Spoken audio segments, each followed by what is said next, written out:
अस्सलाम वालेकुम गाइस, या अली मदद। कैसे हैं आप सब? उम्मीद करती हूँ आप सब ठीक ठाक होंगे। आप जहाँ रहें खुश रहें, मौला आपको बहुत खुश रखे।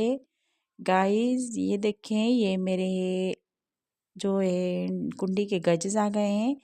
तो इसमें हैंड वर्क ही मिक्स किया है। ये थोड़े तो मैंने और पिक्चर्स डाल के इसको लंबा किया है थोड़ा।